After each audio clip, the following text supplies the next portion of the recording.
Assalamualaikum warahmatullahi wabarakatuh. Good morning, everyone. Hope you are all doing great today.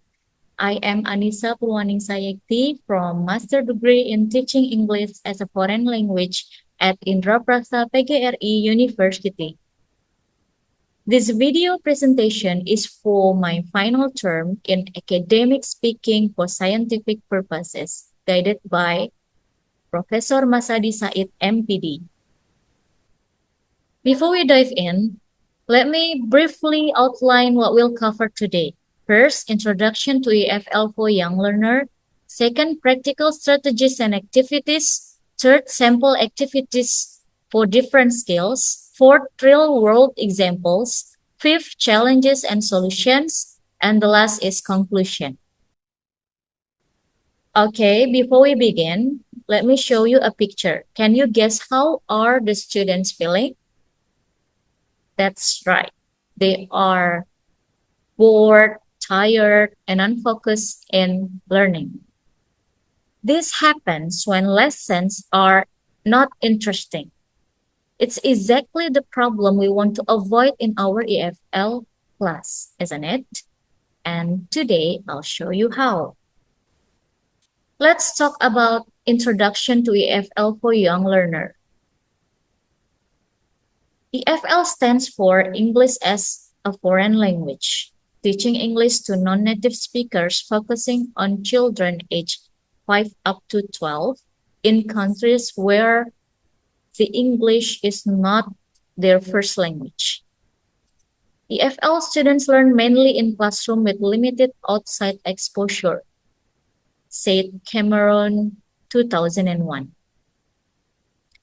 Means, unlike children in English-speaking countries who hear English everywhere, every time, EFL students rely completely on their teacher. So, teacher must use interesting strategies to make lesson enjoyable.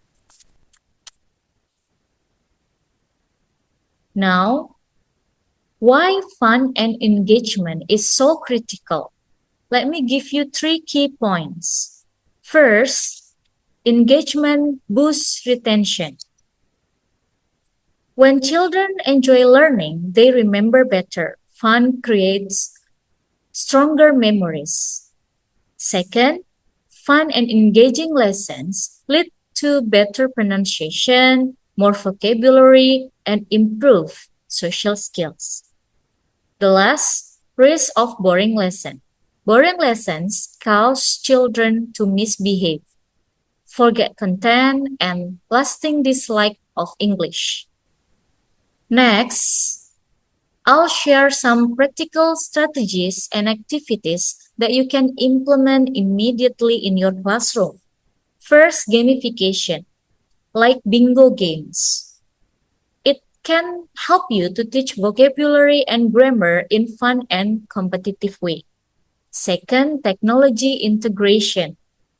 You can use educational apps like EduCandy or WordWall to practice English through interactive games. The next strategy is storytelling. Use narrative to make grammar and vocabulary memorable. After that, you can use physical activities like TPR, total physical response. It can connect language with movement. When children act out, jump, or sit, they create kinesthetic memories. The last is group work, just like PGBL or project-based learning. It's kind of collaborative project that let children to use English in authentic and meaningful contexts. Here are some specific activities for each English language skill. For listening, play Simon's games. Like the teacher say, touch your eyes, and the kids will touch their eyes. When the teacher says, touch your nose, the kids will touch their nose. For reading skill, use picture books with interactive elements. Colorful image can help students to understand easier about the story. For speaking skill, Let the children do role play as doctors or shopkeepers to practice speaking without nervous. The last is writing skills. Drawing comics with speech bubbles help the student practice writing in creative and fun way. Let me share you two inspiring examples. The first, it's actually my own experience when teaching sixth grade students in SDN Puspiptek. They learn about past simple verbs through gamification called trace word games. Let's take a look how it works.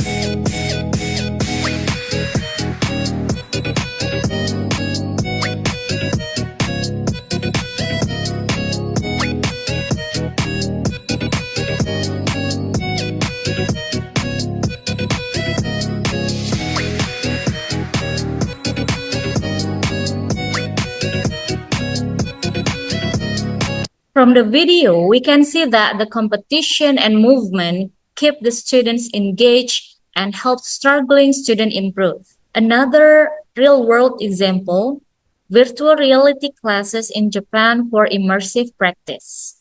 It allows real-life speaking practice. Both examples show that whether using simple games or cutting-edge technology, engagement drives learning. Of course, teaching young learners come with challenges. Let me address three most common ones and their solution. First, short attention spans. Children cannot focus for long, so we can use varied lessons, use brief 10 up to 15 minutes activities, and switch often to maintain interest. Second, diverse proficiency levels. We can use differentiated tasks, give the easier tasks to beginners and the harder ones to the advanced levels. Third is limited resources. Many schools don't have enough resources. So the solution are parental involvement, like giving the student homework and professional development. Okay, now let's wrap up on what we've already discussed. Fun EFL lessons turn learning into an adventure that builds lifelong language skills. As Jim Henson said, children don't remember what you try to teach them, they remember what you are. So, remember, making English enjoyable means you are doing more than teaching words. You are building unforgettable experiences. All right, that's all from me. I hope this video inspire you to try these ideas in your classroom. Now, go make learning alive. Thank you for listening me. See you in the next video. Wassalamualaikum warahmatullahi wabarakatuh.